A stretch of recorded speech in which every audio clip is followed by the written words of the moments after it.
പറയുന്നതെങ്കിലും ഈ കഥയുടെ മുഖ്യ ഉദ്ദേശം ഭഗവാന്റെ കഥ നമ്മളെ പഠിപ്പിക്കുക എന്നുള്ളതിനേക്കാൾ ഉപരി ആ ഭഗവാനെ പ്രാപിക്കുവാൻ നേടാൻ പറ്റുന്ന അവസ്ഥയിലേക്ക് നമ്മളെ ഉയർത്തുക എന്നുള്ളതാണ് പരമമായ ഉദ്ദേശം. ആ നിലയിലുള്ള കഥകളെയാണ് ഇവിടെ ആര് ചേർത്തിരിക്കുന്നത്? വ്യാസൻ ഇവിടെ ഭാഗവതത്തിൽ ചേർത്ത് വെച്ചിരിക്കുന്നത്. അപ്പോൾ ആ കഥകൾക്കൊരു മുഖ്യ ലക്ഷ്യം എന്ന് പറഞ്ഞാൽ ഇത് കേൾക്കുന്നവരിൽ എന്ത് വേണം? ആത്മബോധം ഉണ്ടാവണം, അല്ലേ?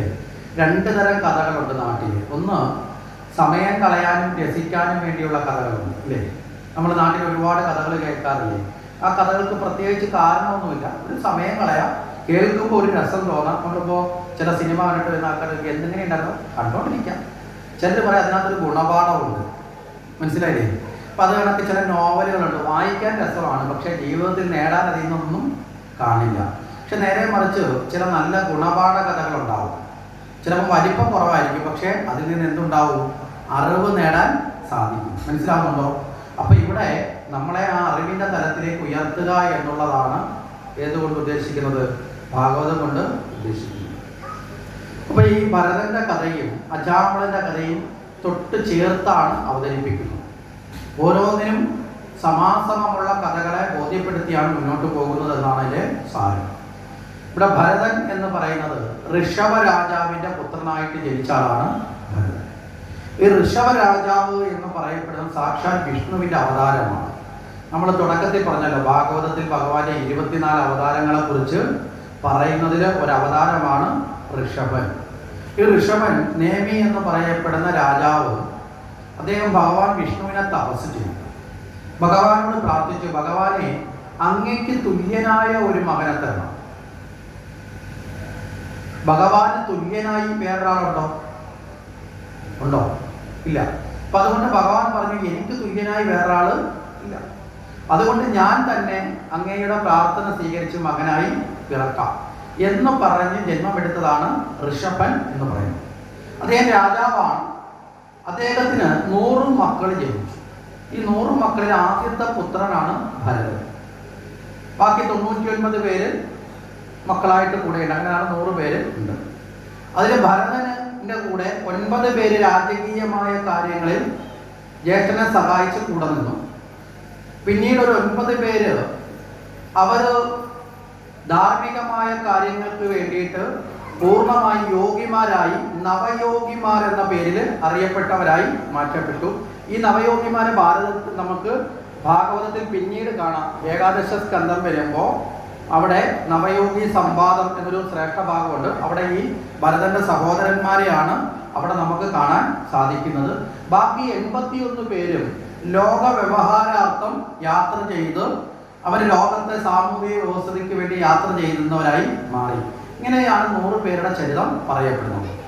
ഇതില് ഈ ഋഷഭദേവൻ, ഭഗവാന്റെ അവതാരമായ ഋഷഭദേവൻ തൻ്റെ മക്കൾക്ക് വളരെ കൃത്യമായ ജ്ഞാനതത്വത്തെ ഉപദേശിച്ചു കൊടുക്കുന്ന ഒരു ഭാഗം, ഋഷഭോപദേശം എന്നൊരു പ്രധാന ഭാഗം ഭാഗവതത്തിൽ ഉണ്ട്. ഇവിടെ ഒരു പിതാവ് അല്ലെങ്കിൽ മാതാവ് രണ്ടും ചേർത്ത് ഒരു അച്ഛനും അമ്മയും തതുല്യമാണല്ലോ ജന്മത്തിൽ. അപ്പം ഒരു പിതാവിൻ്റെ കർത്തവ്യം എന്ന് പറയുന്നത് ഏറ്റവും പ്രധാനം എന്നുള്ളത് ജന്മം കൊടുക്കുക എന്നതുകൊണ്ട് മാത്രമല്ല, ആ ജന്മം കൊടുത്ത സന്തതികളെ സൽസന്താനങ്ങളാക്കി മാറ്റുവാൻ ആവശ്യമായ അറിവും ബോധവും പകരുക എന്നതുകൂടി ആരുടെ ദൗത്യമാണ്? മാതാപിതാക്കളുടെ ദൗത്യമാണ്. ശരിയല്ലേ? ഈ അറിവും ബോധവും പകർന്നില്ല എങ്കിൽ ആ മക്കളെ കൊണ്ടുള്ള ദുഃഖം സമൂഹത്തിനും ഉണ്ടാവും, മാതാപിതാക്കൾക്കും ഉണ്ടാവും ഭാവിയിൽ. ശരിയല്ലേ? അപ്പം വളരെ കൃത്യമായി ഒരു പിതാവിൻ്റെ ദൗത്യം എന്താണ് എന്ന് പഠിക്കാൻ നല്ലൊരു ഭാഗമാണ്. ഋഷഭൻ തൻ്റെ മക്കളെ തൻ്റെ രാജസദസ്സിലെ എല്ലാവരുടെയും മുന്നിൽ വെച്ച് വിളിച്ചു നിർത്തി ഉപദേശിക്കാൻ ആരംഭിച്ചു. മക്കൾക്ക് വേണ്ട ഉപദേശം കൊടുത്തു. ഈ കാണുന്ന ഈ ബാഹ്യമായ സുഖത്തിൻ്റെ പുറകിൽ മാത്രം ഓടാനല്ല ഈ മനുഷ്യജന്മം എന്ന് പറഞ്ഞു. ഈ ബാഹ്യമായി കാണുന്ന സുഖത്തിന് പുറകിൽ മാത്രം ഓടുമ്പോൾ നമ്മൾ മൃഗസമാനരായി മാറും. ബുദ്ധിയെ ഉപയോഗിക്കാതെ കേവല സുഖങ്ങൾക്ക് പുറകിൽ ഓടി ഓടി കിട്ടുന്നതൊന്നും പിന്നെ സുഖമല്ലെന്നറിഞ്ഞ് വീണ്ടും അടുത്തതിൻ്റെ പുറകിൽ ഓടി ജീവിതം അവസാനിക്കുമ്പോൾ എന്തായി മാറും? മൃഗസമാനരായി നമ്മളെല്ലാവരും മാറും. ഇത് ഋഷഭൻ തന്റെ പുത്രനോടാണ് പറയുന്നതെങ്കിൽ ഇത് ഭാഗവതത്തിലൂടെ നമ്മൾ കേൾക്കേണ്ടതാണ്. മനസ്സിലായില്ലേ? മൃഗത്തിന്റെ സമാനത എന്ന് പറഞ്ഞാൽ കാരണം എന്താ? മൃഗങ്ങളും മനുഷ്യനും തമ്മിലുള്ള വ്യത്യാസം എന്താ? മനുഷ്യനും മൃഗങ്ങളും തമ്മിലുള്ള വ്യത്യാസം എന്താ? നമ്മളൊക്കെ വസ്ത്രം ഉടുക്കും, മൃഗങ്ങൾ വസ്ത്രം ഇടത്തില്ല. നമ്മളൊക്കെ കുളിച്ചൊരുങ്ങി പൊട്ടിടും, ആഭരണം ധരിക്കും, ആണോ? എന്താ വ്യത്യാസം?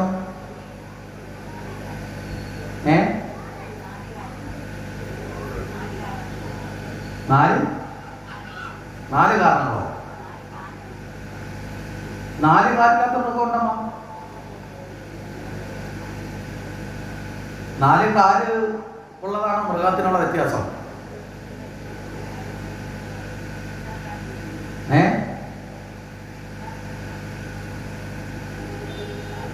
മൃഗവും നമ്മളും തമ്മിലുള്ള വ്യത്യാസം എന്താണ്? സിമ്പിൾ ചോദ്യല്ലേ?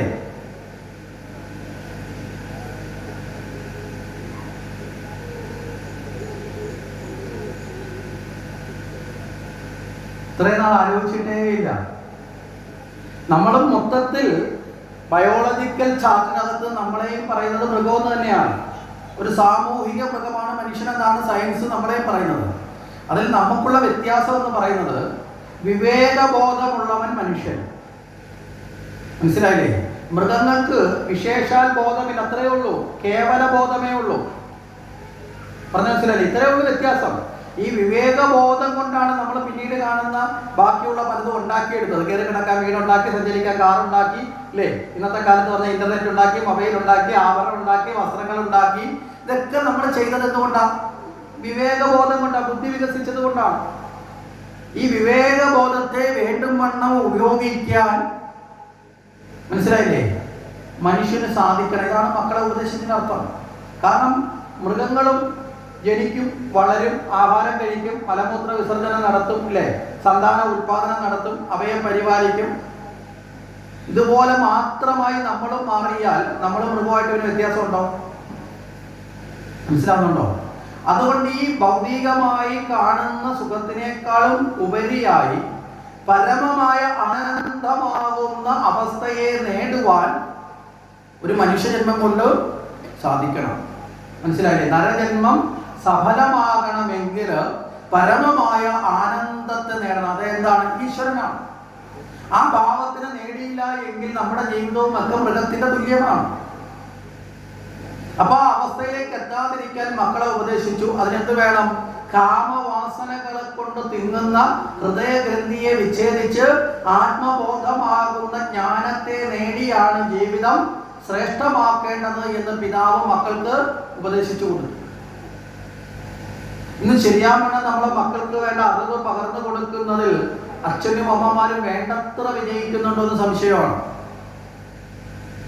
ജീവിതത്തിന്റെ വാല്യൂസ് പഠിക്കേണ്ടത്, മൂല്യങ്ങൾ പഠിക്കേണ്ടത് സ്വന്തം ഗൃഹത്തിൽ നിന്നാണ്. ശരിയല്ലേ?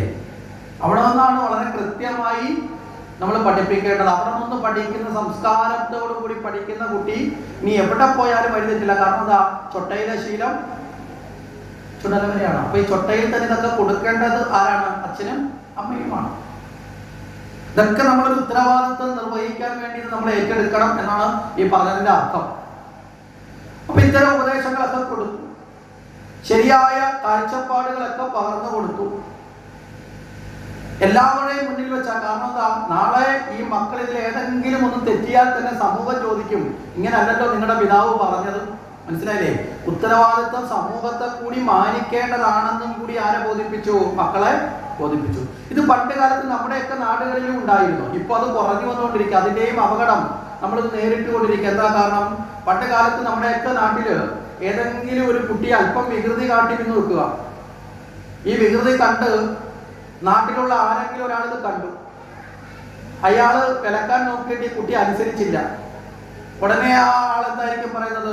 നിന്റെ വീട്ടിലേക്ക് ഞാനൊന്ന് വരുന്നുണ്ട്, നിന്റെ അച്ഛനും അമ്മയോടും ഞാനിത് പറഞ്ഞു കൊടുക്കും എന്ന് പറയും. പറയാറില്ലേ? പണ്ടത്തെ കാലത്ത് ഇത് പറയാനുള്ള തൻ്റെ ഇടം നാട്ടിലുള്ളവർ കാണിക്കുകയും ചെയ്യുമായിരുന്നു. ഇങ്ങനെ ഒരാൾ വന്ന് നമ്മുടെ വീട്ടിൽ വന്ന് പറയുകയാണ്, നിങ്ങളുടെ മകനെ ഇന്നടുത്ത് വെച്ച് കണ്ടു, അല്ലെങ്കിൽ മകളെ ഇന്നടുത്ത് വെച്ച് കണ്ടു, അല്ലെങ്കിൽ ഇന്ന സാഹചര്യത്തിൽ കണ്ടു, അവിടെ ആ ശൈലി അത്ര ശരിയല്ല എന്ന് പറഞ്ഞാൽ നമ്മുടെ അച്ഛനും അമ്മയും എങ്ങനെയായിരുന്നു പ്രതികരിച്ചിരുന്നത്? എങ്ങനെയായിരുന്നു? നിങ്ങളുടെ ഒന്നും വീട്ടിൽ ഇങ്ങനെ ഒരു പരാതി ആരും പറഞ്ഞിട്ടില്ലേ? നിങ്ങളുടെ മകനെ ഇന്നടുത്ത് വെച്ച് കണ്ടു, അല്ലെങ്കിൽ മകളെ ഇന്നടുത്ത് വെച്ച് കണ്ടവനെ എൻ്റെ കാഴ്ചപ്പാട് അത്ര ശരിയായിരുന്നില്ല എന്ന് നമ്മളെ വീട്ടിൽ ആരും വന്ന് പറഞ്ഞിട്ടില്ലേ പണ്ട് കാലത്ത്? പറഞ്ഞിട്ടില്ലെങ്കിൽ നിങ്ങൾ ബാക്കിയുള്ളവരെ. എൻ്റെ വീട്ടിൽ എൻ്റെ അച്ഛനും അമ്മയും അങ്ങനെ അല്ലായിരുന്നു, മൊത്തത്തിൽ പരാതി കേട്ട രീതിയാണ്. അത്രയധികം എന്നെ കുറിച്ചിട്ടൊക്കെ ആൾക്കാർ വന്ന് വെറുതെ പറഞ്ഞിട്ടുണ്ട്. ഇത് വേറെ വലിയ കുഴപ്പക്കാരനായിട്ടല്ല, അവരുടെ കണ്ണിൽ മനസ്സിലായില്ലേ, വഴി കിടന്ന് വഴക്കുണ്ടാക്കുക, ചിലപ്പോൾ കളിക്കുന്നിടത്ത് കിടന്ന് ഇടി കൂടുക, ഇതൊക്കെ കണ്ടിട്ട് വന്ന് പറഞ്ഞിട്ടുണ്ട്. ഇത് പറയുന്ന സമയത്ത് നമ്മുടെയൊക്കെ വീട്ടിൽ അച്ഛനും അമ്മയും പറഞ്ഞിട്ടുള്ളൊരു വാക്കുണ്ട്, അതറിയോ? അത് നീ ഇവിടെ വന്ന് എന്തിനാ പറയുന്നത്? അത് കണ്ടപ്പോൾ തന്നെ ഒരു കമ്പൊടിച്ച് 4 അടി അവിടെ വെച്ചൊന്ന് കൊടുക്കാതായിരുന്നു. മനസ്സിലായില്ലേ? ഇത് പറയുന്നത് ആരോടാ? നമ്മുടെ ഒരു ബന്ധവും ഇല്ലാത്ത ഒരാളിനോടാ പറയുന്നത്. അന്നേരം നീ ഒരു കമ്പൊടിച്ച് 4 അടി അങ്ങ് കൊടുക്കാൻ എന്തായിരുന്നു? കാരണം എന്താ? നമ്മളെ നേർവഴിക്ക് നയിക്കാൻ, നമ്മളെ ശിക്ഷിക്കാനുള്ള അധികാരം, മനസ്സിലാവുന്നുണ്ടോ, സമൂഹത്തിനും കൂടി കൊടുക്കുന്നതിൽ നമ്മുടെ രക്ഷകർത്താക്കൾക്ക് മടിയില്ലായിരുന്നു. ഇന്നത്തെ കാലത്താണ് നമ്മുടെ ഏതെങ്കിലും ഒരു കുട്ടിയുടെ ഗുരുത്തക്കേട് കണ്ടിട്ട് നാട്ടിലെ ഏതെങ്കിലും ഒരു മുതിർന്ന ഒരാളത് കണ്ടിട്ട് ആ കുഞ്ഞ് നശിക്കണ്ട എന്ന് വെച്ച് അച്ഛൻ്റെ അമ്മയുടെ പറയാൻ വരുന്നത് സങ്കല്പിക്കുക. അങ്ങനെ പറയാൻ വന്നാൽ പറയാൻ വരുന്നവന്റെ തൊലി ഉരിച്ച് അടിച്ചിട്ടായിരിക്കും അച്ഛനമ്മയെ ഓട്ടിക്കുന്നത്. നീ നിന്റെ മകന്റെ കാര്യം നോക്കിയത് എൻ്റെ കുഞ്ഞിന്റെ കാര്യം നോക്കണ്ട, പിന്നെ നിന്റെ മകൻ നല്ല ആളായിട്ടില്ലേ എൻ്റെ കുഞ്ഞിനെ ഉപദേശിക്കാൻ വരുന്നതെന്ന് ചോദിച്ച് ഈ നല്ല കാര്യം പറയാമെന്നവനെ മോശമാക്കും. മനസ്സിലായില്ലേ? ഇത് ആര് കേട്ടോണ്ടിരിക്കും? നമ്മുടെ മക്കള്. ഈ മക്കള് പിന്നെ വഴിതെറ്റുന്നതിന് വല്ല കുഴപ്പമുണ്ടോ? ഞാൻ പറഞ്ഞൊരു ആശയം മനസ്സിലായില്ലേ? ഇത് മക്കളോടുള്ള സ്നേഹമാണോ എന്ന് ചോദിച്ചാൽ സ്നേഹമല്ല. മനസ്സിലായില്ലേ? മക്കളെ യഥാർത്ഥത്തിൽ സ്നേഹിക്കേണ്ടത് എങ്ങനെയാണെന്ന് അറിയാത്ത മാതാപിതാക്കൾക്കുണ്ടാകുന്ന വികലമായ കാപട്യത്തിന്റെ സ്നേഹത്തിലാണ് മക്കൾ ചെയ്യുന്ന തെറ്റിനെയും മൂടി വെച്ച് സപ്പോർട്ട് ചെയ്യുന്നത്. അവസാനം തിരുത്താൻ പറ്റാത്ത അപകടത്തിലേക്ക് എത്തും. മനസ്സിലായോ? തിരുത്താൻ പറ്റാത്ത അപകടത്തിലേക്ക് എത്തും. അന്നേരം നെഞ്ചത്തെടുത്ത് കരഞ്ഞിട്ട് വല്ല കാര്യമുണ്ടോ? ഒരു കാര്യമില്ല. അപ്പൊ സമൂഹത്തെ കൂടി ഉൾക്കൊണ്ടുകൊണ്ട് സാമൂഹിക ബോധതലത്തിൽ വേണം നമ്മുടെ കുഞ്ഞുങ്ങൾ വളരേണ്ടത്. ഇത് പല ഉദാഹരണങ്ങളുണ്ട്. ഉദാഹരണങ്ങൾ ഇങ്ങനെ പറഞ്ഞുകൊണ്ടിരിക്കാം. അപ്പോൾ നമ്മളൊരു സിമ്പിളായിട്ടൊരു ഉദാഹരണം കൂടി പറയാം. ഇതിപ്പോൾ വഴക്ക് പറഞ്ഞില്ലെങ്കിൽ മറ്റൊരു നല്ല ഗുണത്തെ കുറിച്ച് പറയാം. ഈ മുൻകാലത്തൊക്കെ നമ്മുടെയൊക്കെ വീടുകളിൽ ഒരു നല്ല പലഹാരം ഉണ്ടാക്കി നോക്കുക, അല്ലെങ്കിൽ ഏതെങ്കിലും സ്ഥലത്ത് പോയിട്ട് വരുമ്പോൾ എന്തെങ്കിലും വിശിഷ്യ എന്തെങ്കിലും വാങ്ങിക്കൊണ്ട് വന്നു നോക്കുക. ഇപ്പോൾ ഉദാഹരണം ശബരിമലയിലൊക്കെ പോകുമ്പോൾ പണ്ടത്തെ ഈ മലരും ഈ അരവണയൊക്കെ വാങ്ങി വീട്ടിൽ കൊണ്ടുവന്നാൽ അന്നത്തെ കാലത്ത് നമ്മുടെ അമ്മമാർ ചെയ്യുന്ന ഈ ഇരുമുടിയൊക്കെ അഴിച്ച് അതിനകത്ത് ഈ മലരൊക്കെ എടുക്കുമ്പോൾ തൊട്ട് അയൽപക്കത്തുള്ള വീട്ടിന്റെ എണ്ണം അനുസരിച്ച് പേപ്പർ നിരത്തും. ശരിയല്ലേ? എന്നിട്ട് ഈ ഇതിനകത്തുനിന്ന് എല്ലാത്തിനകത്തും കുറേശ്ശെ വാരി വെക്കും. എന്നിട്ട് ഈ അരവണയുടെ ആകെ ഒരു ടിന്നായിരിക്കും, അത് പൊട്ടിച്ച് വാഴയിലേക്കകത്ത് തേച്ച് എല്ലാത്തിലും വെക്കും. വെച്ചിട്ട് വീട്ടിലെ കുട്ടികളോട് പറയും അപ്പുറത്ത് കൊടുക്കുക ഇപ്പുറത്ത് കൊടുക്കുന്ന പറഞ്ഞ് എല്ലാ വീട്ടിലേക്കും കൊടുത്തു വിടും. എല്ലാ വീട്ടിലേക്കും കൊടുത്തു വിട്ടതിന് ശേഷമാണ് ആർക്ക് കൊടുക്കുന്നത്? വീട്ടിലെ കുട്ടികൾക്ക് കൊടുക്കുന്നത്, അല്ലേ? ഇത് വീട്ടിലൊരു വിശേഷത്തിലൊരു പലഹാരം ഉണ്ടാക്കിയാലും പണ്ടത്തെ അച്ഛനും അമ്മമാർ ഇതൊരു മാതൃകയായിരുന്നു. എന്താ കാരണം? ഈ സമൂഹത്തിന് കൂടി പങ്കുവെച്ചുകൊണ്ട് ജീവിക്കുന്ന ഒരു സാമൂഹിക ബോധം ഉണ്ടായിരുന്നു. ഇന്നോ ഇന്ന് എന്തെങ്കിലും പലഹാരം കൊണ്ടുവന്നാൽ പറയാം അപ്പുറത്തെ ചെറുക്കം വരുന്നതിന് മുമ്പ് കയറി ഇരുന്ന് കഴിക്കടാന്ന് പറഞ്ഞ് പിടിച്ച് അകത്ത് ചെയ്തിട്ട് അത് അടച്ച് കഴിപ്പിക്കും. മനസ്സിലായില്ലേ? അവിടെ എന്താ ചെയ്യുന്നത്? ഒരു നല്ല മനുഷ്യനാവാൻ മാനസികമായ വികാസം ഉൾക്കൊള്ളാനുള്ള നമ്മുടെ കുഞ്ഞിന്റെ ബോധത്തെ എന്ത് ചെയ്യും? ഇല്ലാതാക്കലാണ്. ഇന്ന് നമുക്കൊക്കെ വിദ്യാഭ്യാസം കൂടി, പരിഷ്കാരവും കൂടി, പക്ഷെ സംസ്കാരം കുറഞ്ഞു. വിദ്യാഭ്യാസം കൂടി, വിവരം കൂടിയോ കുറഞ്ഞോ? മനസ്സിലായില്ലേ? ഇന്ന് വിദ്യാഭ്യാസം കൂടി, പക്ഷെ വിവരം ഇന്ന് കുറഞ്ഞു. ഇതിനെയൊക്കെയാണ് നമ്മളിന്ന് നേരിടുന്നത്. അപ്പൊ ഇവിടെ ഉപദേശങ്ങളൊക്കെ മക്കൾക്ക് കൊടുത്തു. ഇതെല്ലാം കഴിഞ്ഞിട്ട് ഋഷഭദേവൻ മകനെ രാജാവാക്കി, ഭരതനെ രാജാവാക്കിയിട്ട് അദ്ദേഹം അവിടെ നിന്ന് തീർത്ഥാടനം ചെയ്ത ശരീരത്തെ ഉപേക്ഷിച്ചു. ഈ ഭരതൻ കുറെ കാലം രാജ്യമൊക്കെ ഭരിച്ചു. ആ ഭരിച്ച അനുഭവത്തിൽ പുള്ളിക്ക് ബോധ്യമായി എന്താ? ഈ സുഖങ്ങളൊന്നും ശാശ്വതമല്ല എന്ന് ബോധ്യപ്പെട്ടു. അപ്പോഴാണ് കുട്ടിക്കാലത്ത് അച്ഛൻ പകർന്നു കൊടുത്ത അറിവ് അനുഭവത്തിലെത്തിയത്. മനസ്സിലായില്ലേ? ഈ ചില വാക്കുകൾ എങ്ങനെയാ? അനുഭവത്തിലാണ് അത് ബോധ്യപ്പെടുന്നത്. അല്ലാതെ എത്ര പറഞ്ഞാലും ചിലർക്ക് അങ്ങോട്ട് പെട്ടെന്ന് മനസ്സിലാവില്ല. അപ്പൊ നമ്മൾ തന്നെ വീടുകളിൽ കേൾക്കുന്നൊരു ചൊല്ലില്ലേ, നമ്മളെ വീട്ടിലൊക്കെ മുതിർന്നവർ പറയും, നീ എന്നെങ്കിലും ഒരു അച്ഛനാവൂടാ, അന്ന് നീ അനുഭവിക്കും, അല്ലെങ്കിൽ നീ എന്നെങ്കിലും ഒരമ്മയാവും, അല്ലേ? വീട്ടിലെ പെമ്മക്കളോട് പറഞ്ഞിട്ട് കേൾക്കാതെ വരുമ്പോൾ അമ്മമാരുടെ സ്ഥിരം പല്ലവിയാണ്, നീ ഒരു അമ്മയാവുമ്പോൾ നിനക്ക് അന്നേരം മനസ്സിലാവുന്നില്ല തരണം. കാര്യം എന്താ? അനുഭവത്തിൽ പെട്ടെന്നത് ഓർമ്മ വരും. മനസ്സിലായില്ലേ? അപ്പൊ ഈ അനുഭവ തലത്തിൽ ആർക്ക് വന്നു? ഭരതന് ബോധം വന്നു. ഭരതൻ എന്ത് ചെയ്തു? ഈ രാജകീയ സുഖങ്ങളൊക്കെ ഉപേക്ഷിച്ചു. ഈ സുഖത്തിന്റെ ഒന്നും കുറവിൽ ഇനി പോകുന്നില്ല. നേരെ ഭഗവാനെ ഭജിച്ച് ശിഷ്ടകാലം ഭഗവത് സ്മരണയിലൂടെ ജീവനെ വെടിയാൻ ആഗ്രഹിച്ചു. ഒരു നദിക്കരയിലെത്തി. അവിടെ നിന്നുകൊണ്ട് ധ്യാനത്തിൽ ഏർപ്പെട്ടു തപസ് ചെയ്ത് ഒരു പർണശാല കെട്ടി കഴിഞ്ഞു വരികയാണ്. ഒന്നിനോടും മമതയില്ല. മമതയെ ഉപേക്ഷിക്കുക എന്നത് ഒരു പരമപ്രധാനമാണ്. കാരണം സർവ ദുഃഖത്തിനും ആധാരം എന്ന് പറയുന്ന വസ്തു എന്താ? മമതയാണ്. ഈ മമത അജ്ഞാനത്തിന്റെ കൂടപ്പിറപ്പാണ്. നമുക്ക് അജ്ഞാനം ഉണ്ടാകുമ്പോൾ മനസ്സിലായില്ലേ, മമതയുണ്ടാവും. ഒട്ടലുകൾ, ഈ ഒട്ടലുകൾ പലതിനോടും ഉള്ളതാണ് നമ്മുടെയൊക്കെ ദുഃഖത്തിന്റെ കാരണം. അതെന്റേത്, ഇതെന്റേത്, ഇത് അതിൻ്റേത്. മനസ്സിലായില്ലേ? ഈ ഒട്ടലുള്ള വസ്തുക്കൾ നഷ്ടപ്പെടുമ്പോഴല്ലേ നമുക്ക് ദുഃഖം ഉണ്ടാവുന്നത്? ആണോ അല്ലേ? ഇപ്പൊ നമ്മൾ പറയാം ഒരു മരണം ദുഃഖമാണെന്ന് വെച്ചാൽ ദുഃഖമാണ്. പക്ഷെ നമ്മളുമായിട്ട് ഒരു ബന്ധവും ഇല്ലാത്ത ഒരാള്, ഇപ്പൊ ഈ നമ്മൾ തൊട്ടടുത്ത് നമ്മൾ പോകുന്ന വഴി മണക്കാല ഭാഗത്ത് ഒരാൾ മരിച്ചു എന്ന് നോക്കുക, നമ്മളുമായിട്ട് ഒരു ബന്ധവുമില്ല. നമ്മൾ അറിഞ്ഞപ്പോ അയ്യോ കഷ്ടമായി പോയി, നമ്മളെ ദുഃഖം തീർന്നു. അതിനപ്പുറം ദുഃഖം ഉണ്ടോ? അതിനപ്പുറം നമ്മൾ പല കാര്യങ്ങൾ ചെയ്തു പോകും. ഇനി ഈ മണക്കാലയിൽ താമസിക്കുന്ന നമ്മുടെ ഏറ്റവും അടുത്ത ബന്ധുവാണ്. സഹോദരനോ സഹോദരിയോ ചിറ്റപ്പനോ വല്യച്ഛനോ ആരെങ്കിലും ആയിരിക്കും. അപ്പൊ നമ്മൾ അറിഞ്ഞാൽ അയ്യോ കഷ്ടമായി പോയി, അവിടെ വെച്ചാൽ ദുഃഖം തീർന്നോ? തീരത്തില്ല. എന്താ കാരണം? എന്റേത് എന്ന ഒരു മമത അവിടെ വന്നു. മനസ്സിലായില്ലേ? അപ്പോൾ ഒരു മരണമല്ല ദുഃഖത്തിന്റെ കാരണം, അതിനോടൊപ്പം ചേരുന്ന എന്റേതെന്ന വികാരമാണ്. ഇനി മറ്റൊരർത്ഥം നമ്മൾ നോക്കാം. നമ്മുടെ കയ്യിൽ നിന്ന് ഏതെങ്കിലും ഒരു സാധനം നഷ്ടപ്പെട്ടു. ഇവിടുന്ന് ഇപ്പോൾ യജ്ഞം കഴിഞ്ഞ് പോകുന്ന സമയത്ത് രാത്രി ഒരാൾ ആ റോഡിൽ നിന്ന് നോക്കുക, എന്താ കാര്യം? കയ്യിലിരുന്ന കുറച്ച് പൈസ കളഞ്ഞു പോയി. പുറകെ പോകുന്ന നമ്മൾ ചോദിക്കുക എന്താ? അത് പൈസ പോയി. അയ്യോ കഷ്ടപ്പെട്ടെന്ന് പറഞ്ഞാൽ നമ്മളും അങ്ങോട്ടും ഇങ്ങോട്ടും നോക്കി നമ്മളങ്ങ് നടന്നു പോകും അല്ലേ? നമ്മളെ വീട്ടിൽ ചെന്ന് രണ്ടുപേരോട് ഈ കാര്യം പറയുമ്പോൾ നമ്മുടെ വിഷമമൊക്കെ തീർന്നു. പക്ഷേ ഈ പൈസ പോയ ആളിന്റെ വിഷമം അങ്ങനെയാണോ? അയാൾക്ക് ആ ദുഃഖം ദീർഘകാലം നിലനിൽക്കും അല്ലേ? അപ്പൊ ഈ മമതയാണ്, ഒട്ടലുകളാണ് ദുഃഖത്തിന്റെ കാരണം എന്ന് നമ്മൾ തിരിച്ചറിയണം. അതുകൊണ്ട് തന്നെ ഒന്നിനോടും മമത വേണ്ട എന്നും കൂടി ആര് തീരുമാനിച്ചു? ഭരതൻ തീരുമാനിച്ചു. അദ്ദേഹം ഇങ്ങനെ ആ തപസ് ചെയ്ത് മുന്നോട്ട് പോകുമ്പോൾ ഈ കർമ്മത്തിന്റെ ഗതിയുണ്ട്. ഈ കർമ്മഗതി എല്ലാവരിലും വന്നു ചേരും. ആ കർമ്മഗതിയുടെ ഫലമായി ഒരു മാൻ കുഞ്ഞിനെ വളർത്തേണ്ട അവസ്ഥ ആർക്ക് വന്നു? ഭരതന് വന്നു. ഒരു തള്ള മൃഗം മരണപ്പെട്ടപ്പോൾ ആ കുഞ്ഞിനെ ഉപേക്ഷിക്കാതെ എടുത്തുകൊണ്ടുവന്ന് വളർത്തി. ഈ മാനോട് പതുക്കെ പതുക്കെ ഒരു മമത വന്നു. കുഞ്ഞുനാളിൽ ഇതിനെ എടുത്തുകൊണ്ട് വന്നത് പ്രസവിച്ച ഉടനെ തള്ള മരിച്ചു. അപ്പൊ അതിനെ അവിടെ കളഞ്ഞിട്ട് വന്നാൽ ചെറിയ ഉറുമ്പുകൾ തന്നെ കൂട്ടം കൂടിയാൽ ഈ മാൻ കുഞ്ഞ് മരണപ്പെടാം. അപ്പൊ അതിനെ തൽക്കാലത്തേക്ക് സംരക്ഷിക്കാൻ കൊണ്ടുവന്നതാണ്. തിരിച്ച് പലപ്പോഴും ഉപേക്ഷിക്കാൻ ശ്രമിച്ചു. ഒരു പ്രാവശ്യം കൊണ്ടുപോയി വെച്ചിട്ട് തിരിച്ചു വരുമ്പോൾ കാട്ടിൽ കൊണ്ടുപോയി ഇട്ടിട്ട് വരുമ്പോൾ നോക്കുമ്പോൾ ആ ഉപേക്ഷിച്ച സ്ഥലത്തേക്ക് ഒന്ന് തിരിഞ്ഞു നോക്കിയപ്പോൾ മേളിൽ നിന്ന് ഒരു പെരുമ്പാമ്പ് താഴോട്ട് എറിഞ്ഞു വരുന്നു. ഭരതൻ ഓടിപ്പോയി വീണ്ടും എടുത്തുകൊണ്ട് പോകും. രണ്ടാമതൊരെടുത്തുകൊണ്ട് ഉപേക്ഷിച്ചിട്ട് വരുമ്പോൾ ക്രൂരമായ ചില മൃഗങ്ങൾ അവിടെ ഉണ്ടെന്ന് അറിഞ്ഞ് വീണ്ടും എടുത്തുകൊണ്ട് പോകും. അടുത്ത പ്രാവശ്യം കൊണ്ട് ഉപേക്ഷിച്ചപ്പോൾ എന്ത് ചെയ്തു? മഴയും കോളും ഇടിയും വന്നപ്പോൾ അതിന് അപകടം പറ്റുമെന്ന് വിചാരിച്ച് എടുത്തോണ്ട് വന്നു. പിന്നെ പലതവണ ഉപേക്ഷിക്കാൻ കൊണ്ടുപോയി കഴിഞ്ഞാലും ഉപേക്ഷിച്ച് കഴിഞ്ഞാലും മാൻ എന്ത് ചെയ്യും? ഭരതൻ തിരിച്ച് ആശ്രമത്തിൽ വരുന്നപ്പോൾ മാൻ ഓടി ആശ്രമത്തിൽ വരും. പിന്നെ ഈ മാനെ വേർപിരിയാൻ പറ്റാതായി. പൂജ ചെയ്യുമ്പോഴും ഇടയ്ക്കിടയ്ക്ക് എന്തിനെക്കുറിച്ച് ഓർക്കും? കണ്ണട ചിരിക്കുമ്പോഴും മാനിനെ കുറിച്ച് ഓർക്കും. അവസാനം മരണക്കിടക്കയിൽ കിടക്കുമ്പോൾ ഈ ഭരതന്റെ അടുത്ത് ഈ മാനും വന്നിങ്ങനെ ചേർന്ന് നിന്നു. അന്ത്യകാലത്ത് ഭഗവാനെ സ്മരിച്ച് മരിക്കാൻ വന്ന ആളാണ് ആര്? ഭരതൻ. പക്ഷേ മാൻ ഇങ്ങനെ അടുത്ത് വന്ന് നിൽക്കുന്ന ആ അവസ്ഥയിൽ താൻ മരിച്ചാൽ ഈ മാനെ നോക്കാൻ ആരുണ്ട് എന്ന് ചിന്തിച്ചുകൊണ്ട് മരണമടഞ്ഞു.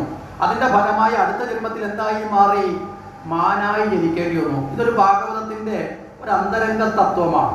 അതായത് അന്ത്യകാലത്ത് നമ്മൾ എന്ത് സ്മരിച്ചുകൊണ്ട് ഏത് മനോഭാവത്തോടു കൂടിയിട്ടാണോ നമ്മൾ നമ്മുടെ ശരീരത്തെ ഉപേക്ഷിക്കുന്നത് അതിനനുസരിച്ചിട്ടായിരിക്കും എന്ത് അടുത്ത കാലത്തെ അടുത്ത ജന്മം ഉണ്ടാവുന്നത്. മനസ്സിലാവുന്നുണ്ടോ? അപ്പൊ അന്ത്യകാലത്ത് ഭഗവാനെ സ്മരിക്കുക എന്നതിന് വലിയ പ്രാധാന്യം. അപ്പൊ ചിലർ ചോദിക്കും അന്ത്യകാലത്ത് സ്മരിച്ചാൽ പോലെ ഇപ്പോഴേ അതിനുവേണ്ടി പരിശ്രമിക്കണോ? ഇപ്പോഴേ പരിശ്രമിച്ചാൽ തന്നെ അന്ത്യകാലത്ത് ജപിക്കണമെങ്കിൽ തന്നെ ഒരു ഭാഗ്യം വേണം. കാരണം ഭരതൻ ദീർഘകാലം ഭഗവാനെ സ്മരിച്ച് ജീവിച്ച ആളാ. പക്ഷെ അവസാനം വന്നപ്പോൾ ഗതികേട് കൊണ്ട് എന്ത് പറ്റി? മാനെ സ്മരിക്കേണ്ടി വന്നു. ഇവിടെയാണ് ചട്ടമ്പി സ്വാമികളൊക്കെ പലപ്പോഴും നമ്മളോട് പറയുന്നത്, ഈ നമ്മുടെയൊക്കെ ഈ നാട്ടില് നമ്മളെയൊക്കെ വീട്ടിൽ നമ്മളൊക്കെ വളർത്താതെ തന്നെ ചില നായ്ക്കളൊക്കെ നമ്മളെ വീട്ടിൽ വന്ന് കിടന്ന് കാവൽക്കാരണക്കാവുന്ന കണ്ടിട്ടില്ലേ? നമ്മൾ എത്ര എറിഞ്ഞു പൊട്ടിച്ചാലും പോകില്ല. അത് നമ്മൾ പറഞ്ഞില്ലേ തനിയെ വന്നത്, അതിപ്പോൾ വീട്ടിലൊരു അംഗത്തെ പോലെ. പിന്നെ ഇടയ്ക്കിടയ്ക്ക് വീട്ടിൽ വരുന്നവരെയൊക്കെ കണ്ട് കുറയ്ക്കുന്നുണ്ട് ഞങ്ങൾ ചോറ് കൊടുക്കും. മനസ്സിലായില്ലേ? ചില വീടുകളിൽ ചില പൂച്ചകൾ കയറിപ്പറ്റി ചില മൃഗങ്ങളൊക്കെ വന്നിങ്ങനെ ചേരുന്നത് ഇതൊക്കെ നമ്മുടെ പൂർവികന്മാരായ അപ്പൂപ്പനോ കൊച്ചച്ചനോ ചിറ്റപ്പനോ ഒക്കെ തന്നെ ആയിരിക്കും. കാരണം എന്താ, ഞാൻ മരിച്ചു പോയാൽ ഈ വീടിനെ കാവലിന് ആരുണ്ട് എന്ന് ചിന്തിച്ചുകൊണ്ട് വീട് നോക്കാൻ ആരും ഇല്ലല്ലോ ഭഗവാനെ എന്ന് പറഞ്ഞിട്ടായിരിക്കും ഇവർ മരിക്കുന്നത്. മനസ്സിലായില്ലേ? ആ ആൾ നമ്മൾ എറിഞ്ഞൊടിക്കുമ്പോഴും വീട്ടിൻ്റെ കാവലായിട്ട് കിടക്കും. അപ്പോൾ എറിയുമ്പോഴൊക്കെ നോക്കി എറിയണം. മനസ്സിലായില്ലേ? ഏറ് കൊള്ളുന്നത് അപ്പൂപ്പനാണോ അമ്മൂമ്മയ്ക്കാണോ എന്നൊക്കെ ഒന്ന് നോക്കിയിട്ട് വേണം എറിയേണ്ടത് എന്ന് പറയാം. അപ്പൊ അന്ത്യകാലത്തെ ഏത് തരത്തിലാണോ ചിന്തിക്കുന്നത് അതനുസരിച്ച് മാനായി ജനിച്ചു. പക്ഷേ പൂർവ്വജന്മത്തെക്കുറിച്ചൊരു ഓർമ്മ ആർക്കുണ്ടായിരുന്നു? ഈ മാന്റെ ജന്മത്തിലും ഉണ്ടായിരുന്നു. കാരണം ഭഗവാനെ തപസ് ചെയ്ത് അതിന്റെ സഫലമായിട്ട്. അതുകൊണ്ട് ഈ മാനായ ജീവിതത്തിൽ ആരുമായിട്ടും ഒരു ബന്ധമുണ്ടായില്ല. ആരുമായിട്ടും ഒരു ബന്ധവുമില്ലാതെ ദീർഘകാലം ജീവിച്ചു. അത് കഴിഞ്ഞ് ആ ശരീരത്തെ ഉപേക്ഷിച്ചു. അത് കഴിഞ്ഞിട്ട് എന്ത് ചെയ്തു? ജഡഭരതൻ എന്ന പേരിൽ ജനിച്ചു. ഒരു പൗരാണിക കുടുംബത്തിലാണ് ജനിച്ചത്. അച്ഛൻ കുട്ടിക്കാലത്തെ ഉപനയനമൊക്കെ നടത്തി, വേദപുരാണങ്ങളൊക്കെ പഠിപ്പിച്ചു. പക്ഷെ ഇതൊന്നും പഠിക്കാൻ ആര് തയ്യാറായില്ല?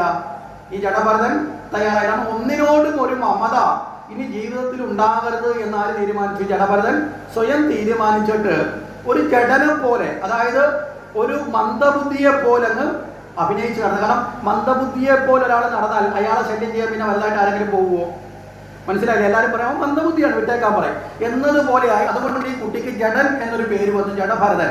നിശ്ചലമായ അവസ്ഥയാണ്. ആരെങ്കിലും ഭക്ഷണം കൊടുത്താൽ കഴിക്കുക, ഇല്ലെങ്കിൽ കഴിക്കില്ല.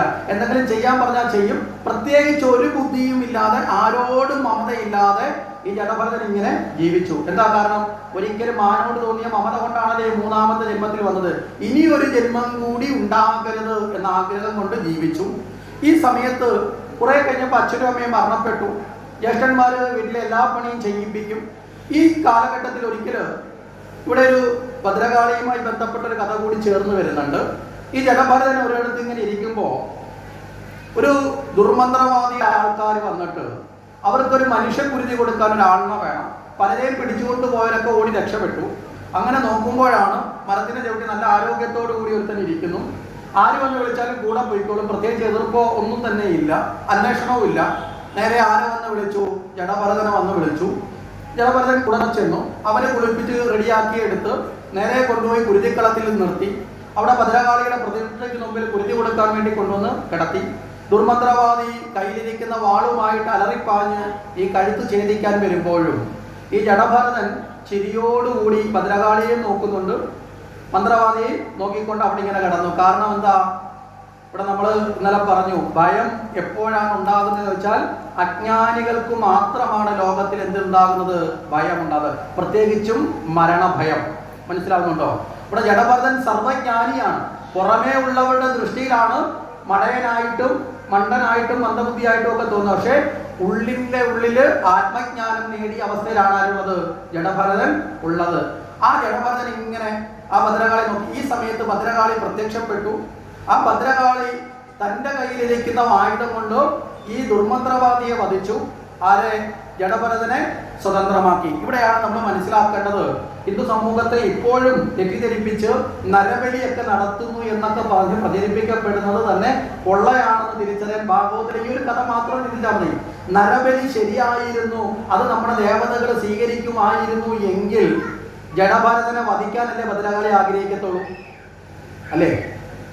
പറഞ്ഞു മനസ്സിലായില്ലേ? പകരം എന്താ ചെയ്തത്? അകാരണമായി ദൈവത്തിന്റെ പേരിൽ തെറ്റായി ഒരുവനെ വധിക്കാൻ ശ്രമിച്ച ദുഷ്ടനെ ഇല്ലാതാക്കി. മനസ്സിലാവുന്നുണ്ടോ? അവിടെ നമ്മൾ കൃത്യമായി മനസ്സിലാവും. അപ്പം ഭദ്രകാളിയെ കണ്ടു. ജഡഭരതൻ ഭദ്രകാളിയെ നോക്കിയൊന്ന് ചിരിച്ചിട്ട് അവിടെ നിന്ന് വരുന്നതാ, ഭദ്രകാളിയോടും എനിക്ക് മമതയില്ല. മനസ്സിലായില്ലേ? മാനോട് തോന്നിയ മമത പോലെ ഭദ്രകാളിയോടും തോന്നണ്ട എന്ന് പറഞ്ഞ് അവിടം വിട്ട് പോയി. അവിടം വിട്ട് പോകുന്ന സമയത്താണ് രഘൂണൻ എന്ന് പറയുന്ന ഒരു രാജാവ്, കപിലൻ, ഇന്നലെ നമ്മൾ പറഞ്ഞു ഭഗവാന്റെ അവതാരമായ കപിലൻ, ആ കപിലനെ ഗുരുവായി ലഭിക്കാൻ, ആത്മജ്ഞാനം നേടാൻ വേണ്ടി അദ്ദേഹം തന്റെ പല്ലക്കിൽ ഇങ്ങനെ യാത്ര ചെയ്ത് വരികയാണ് ഗുരുവിനെ അന്വേഷിച്ച്. ഈ യാത്ര ചെയ്ത് വരുന്ന സമയത്ത് ഈ പല്ലക്ക് ചുമക്കാൻ 4 പേരുണ്ട്. അതിൽ ഒരാൾക്ക് ശാരീരിക ബുദ്ധിമുട്ട് വന്നു.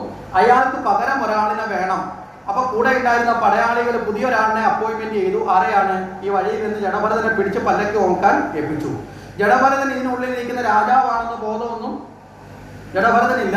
ജഡഭരതൻ ഇടയ്ക്കിടയ്ക്ക് ഇടത് തോളിൽ നിന്ന് പല്ലക്ക് പൊക്കി വലത് തോളിലോട്ട് ഇടും, ഇടയ്ക്ക് വലത് തോളിൽ നിന്ന് ഇടത് തോളിലോട്ട് ഇടും, ഇടയ്ക്കിടയ്ക്ക് ഇത് കുലുക്കിക്കൊണ്ട് ഓടും, ഇടയ്ക്കിടയ്ക്ക് നല്ല സ്പീഡിന് പോയിട്ട് പെട്ടെന്ന് അങ്ങ് നിൽക്കും, ഇടയ്ക്കിടയ്ക്ക് ഇട്ട് ഒലയ്ക്കും.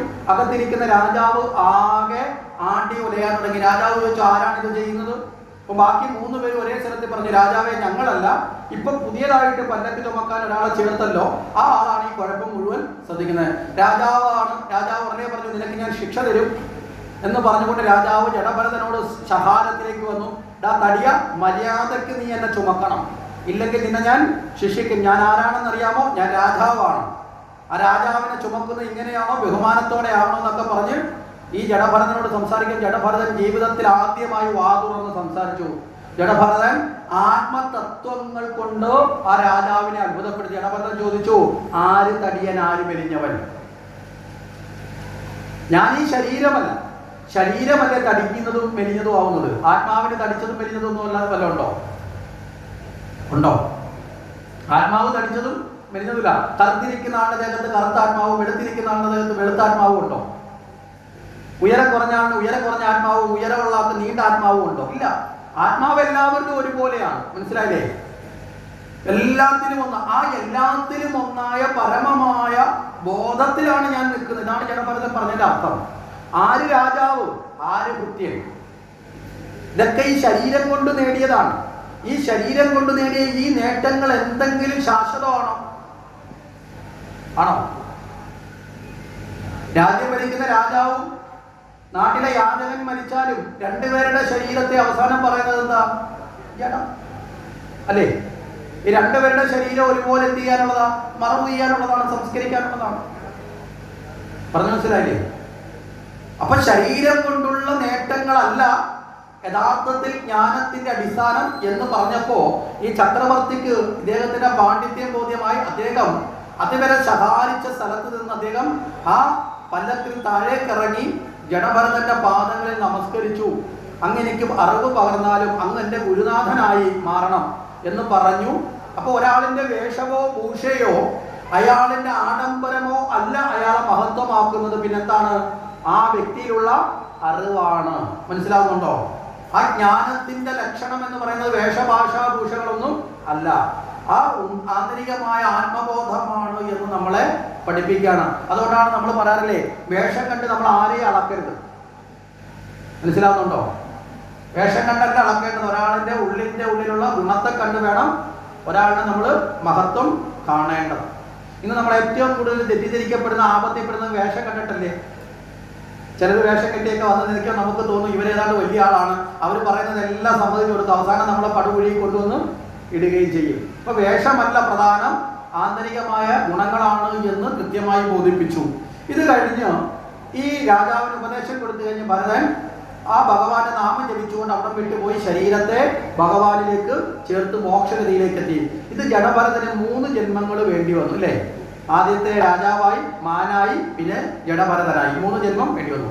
ഈ 3 ജന്മങ്ങൾ വേണ്ടി വന്ന ഈ ഒരു തത്വത്തെ ഭാഗവതം പറയപ്പെടുന്നത് ബാധകവാസന എന്നൊരു വാസനയുടെ തത്വമായിട്ടാണ്. ബാധകവാസന വെച്ചാൽ ഒന്നിലധികം ജന്മം വേണ്ടി വരുന്ന അവസ്ഥ. മനസ്സിലായില്ലേ? ഒന്നിലധികം ജന്മങ്ങളിലൂടെ ഈശ്വരനെ നേടുന്ന അവസ്ഥയാണ് ഏത്?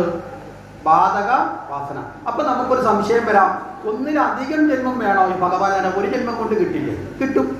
അതിനടുത്ത കഥ ചേർത്തു പറഞ്ഞു. മനസ്സിലായില്ലേ? അതിന് മറ്റൊരു വാസന എന്ന് പേരിട്ടു. എന്താ? സാധക വാസന. അപ്പൊ ഈ 2 തരം വാസനകൾ ഭാഗവതം അവതരിപ്പിക്കുന്നുണ്ട്. ഈ 2 തരം വാസനകളിൽ ഏതെങ്കിലും ഒരു വാസനയിൽ നമ്മൾ കയറിപ്പറ്റണം. ഒന്നുകിൽ ഈ ജന്മം കൊണ്ട് ഭഗവാനെ നേടണം, ഇല്ലെങ്കിലോ 1, 2, 3 എണ്ണിയാൽ എടുക്കുന്ന ജന്മം കൊണ്ട് ഭഗവാനെ നേടാൻ പറ്റുന്ന നിലയിൽ നമ്മൾ കർമ്മം ചെയ്ത് ജീവിതത്തെ ശ്രേഷ്ഠമാക്കണം. അതിന് സാധകവാസന പറഞ്ഞു. എന്താ സാധകവാസന? അജാമിളന്റെ ചരിതം പറഞ്ഞു. കന്യാകുബ്ജത്തിൽ അജാമിളൻ എന്ന് പറയുന്ന ഒരു വ്യക്തി ഉണ്ടായിരുന്നു. കുട്ടിക്കാലത്ത് സർവ്വജ്ഞാനവും വേദങ്ങളും ഒക്കെ പഠിച്ച ആളാണ്. പക്ഷെ പിന്നീട് ദുഷിച്ച കൂട്ടുകെട്ടിൽ വന്ന് ദുർജീവിതം നയിക്കപ്പെട്ടു. ഇവിടെ നമ്മളൊരു വലിയ തത്വത്തെ നമ്മൾ മനസ്സിലാക്കണം.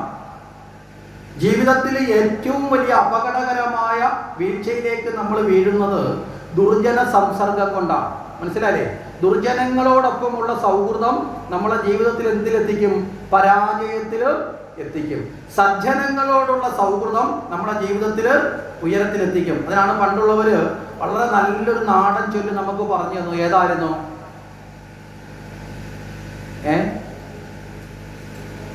നല്ല നാടൻ പഴഞ്ചൊല്ലൊക്കെ അറിയാത്തവരാണ് അവിടെ ഉള്ളവര്. മുല്ലപ്പൂങ്കൊടി ഏറ്റുകിടക്കും, കല്ലിന് പോലും സുഗന്ധം കൊടുക്കാൻ മുല്ലപ്പൂവിന് കഴിയും. കാരണം എന്താ?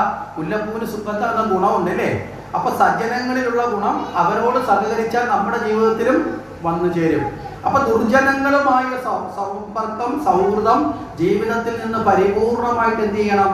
ഉപേക്ഷിക്കാൻ നമ്മൾ തയ്യാറാവണം. കാരണം ഇവിടെ ദുർജന സംസർഗത്തിൽ വന്നപ്പോഴാണ് അജാമ്ലൻ മോശപ്പെട്ട ജീവിതത്തിലേക്ക് പോയത്. അതിനനുസരിച്ച് ഒരു വിവാഹം കഴിച്ചു, 10 മക്കൾ ജനിച്ചു. 10ാമത്തെ കുട്ടി ജനിച്ചപ്പോ പിതാവ് സ്ഥലത്തില്ലാത്തത് കൊണ്ട് അവിടെ എത്തപ്പെട്ട ഒരു മഹാത്മാവായ ഒരു വ്യക്തി നാരായണൻ എന്നൊരു പേരിട്ടു. ഇവിടെ നാമത്തിന്റെ മഹത്വം കൂടി ഈ കഥയിൽ വരുന്നുണ്ട്. നാരായണൻ എന്ന പേരിട്ടു. അച്ഛൻ തിരികെ വന്നു. അജാമ്ലൻ തിരിച്ചു വന്നപ്പോൾ 10ാമത്തെ ഒരു കുഞ്ഞുണ്ട്. ഏറ്റവും ഇളയ കുഞ്ഞിനോട് ചെറിയൊരു വാത്സല്യം കൂടുതലായിരിക്കില്ലേ മാതാപിതാക്കൾക്ക്? അല്ലേ? ശരിയല്ലേ? ഇളയ കുഞ്ഞുങ്ങളോടൊക്കെ അങ്ങനെ ഒരു ഔദാര്യമുണ്ട്. മനസ്സിലായില്ലേ? സ്നേഹം കൂടുതലും മൂത്ത കുഞ്ഞിനോടായിരിക്കും, പക്ഷേ വാത്സല്യം കൂടുന്നത് ഇളയ കുഞ്ഞിനോടായിരിക്കും. ഇടയ്ക്കുള്ളത് പോട്ട. മനസ്സിലായില്ലേ? ഇടയ്ക്ക് വെട്ടുപോയാൽ അവിടെ പോകും. കാരണം എന്താ? കുന്തിദേവി തന്നെ മകനെ ഭക്ഷണവുമായിട്ട് വിട്ടപ്പം കുന്തി തന്റെ ഒരു മകനെ അയക്കാമെന്ന് വാക്ക് കൊടുത്തു. കുന്തി ആദ്യം ആലോചിച്ചു, ധർമ്മപുത്രനെ അയക്കാൻ പറ്റില്ല, ആദ്യത്തെ പുത്രനാണ്. അർജുനനെ അയക്കാൻ പറ്റത്തില്ല, ഇളയ പുത്രനാണ്. പിന്നെ ആരെ വിടാം? പാവപ്പെട്ട ഭീമനെ അങ്ങ് വിട്ടു. മനസ്സിലായി? ഈ നടുക്ക് വരുന്ന കുഞ്ഞിന് അങ്ങനെയാ, തുല്യ പരിഗണന. അപ്പുറം ഇപ്പുറത്തിന്റെ ഇടയ്ക്കൊരു പരിഗണനയിൽ അങ്ങ് പോകും. നടുക്കുള്ള ജനിച്ചിട്ടുള്ളവരാരും വീട്ടിൽ പോയി വഴക്കുണ്ടാക്കി കളയരുത്. അതങ്ങനെയാണ്, ഒരു പ്രത്യേകതയാണ്. വാത്സല്യം കൂടുതൽ ഇളയ കുഞ്ഞുങ്ങളുണ്ടാവും. അപ്പൊ ഈ ഇളയ കുഞ്ഞിനോട് ഒരു ആത്യന്തികമായ വാത്സല്യം ഉള്ളത് കൊണ്ട് ഈ പിതാവ് എപ്പോഴും നാരായണ നാരായണ എന്ന് വിളിക്കും. അപ്പൊ എല്ലാ സമയത്തും എല്ലാ കാര്യത്തിനും ആര് വേണം? മകൻ വേണം, നാരായണൻ വേണം. അങ്ങനെ അവസാനം മരണക്കിടക്കയിൽ കിടക്കുമ്പോൾ കാലപാർഷദന്മാര് വന്ന് അജാമ്ലന്റെ കഴുത്തിൽ കയറിട്ട് മുറുകുമ്പോൾ മകനെ കാണാനുള്ള ആഗ്രഹം കൊണ്ട് അന്ത്യാഭിലാഷം പോലെ മകനോടുള്ള സ്നേഹം പുറത്തു വന്നപ്പോൾ മകനെ ഓർത്തുകൊണ്ട് നാരായണ എന്ന് വിളിച്ചു. പക്ഷേ ഈ കയറ് മുറുകി മരണവെപ്രാളത്തിലേക്ക് വന്നപ്പോൾ വിളിച്ചത് മകനെയാണെങ്കിലും മനസ്സിൽ ആരുടെ രൂപം സ്മരിച്ചു? ഭഗവാന്റെ രൂപം സ്മരിച്ചു. അതോടുകൂടി അവിടെ വിഷ്ണു പാർഷദന്മാർ വന്ന് യമഭടന്മാരെ അവിടെ നിന്ന് തുരത്തി ഓട്ടിച്ച് അജാമ്ലനെ മുക്തനാക്കി. അജാമ്ലന് ആ ഭഗവാന്റെ ആ നാമത്തിന്റെ മഹത്വവും ഭഗവാനെ അന്ത്യസമയത്ത് ഓർത്തതിന്റെ പുണ്യവും മനസ്സിലാക്കി അജാമ്ലൻ പിന്നീടുള്ള കാലം ഭഗവാനെ സ്മരിച്ച് നല്ല വ്യക്തിയായി ജീവിച്ച് ഭഗവാനെ നേടി. അപ്പൊ ഒരു ജന്മം കൊണ്ടും ഭഗവാനെ നേടാം. അപ്പൊ ഈ സാധക വാസനയും ബാധക വാസന എന്ന് 2 തരം വാസന. വാസന എന്ന് പറഞ്ഞാൽ എന്താ? ഒന്നിലേക്ക് എത്തപ്പെടാൻ നമ്മളെ പ്രേരിപ്പിക്കുന്നതിനെയാണ് എന്ത് പറയുന്നത്? വാസന എന്ന് പറയുന്നത്. ഭഗവാനെ നേടാൻ ഈ 2ൽ ഏതെങ്കിലും ഒരു വാസന എന്ത് വേണം? നമ്മുടെ ജീവിതത്തിൽ സൃഷ്ടിച്ചെടുക്കുക എന്നത് പരമ പ്രധാനമാണ് എന്ന് നമുക്ക് കാണാൻ സാധിക്കും.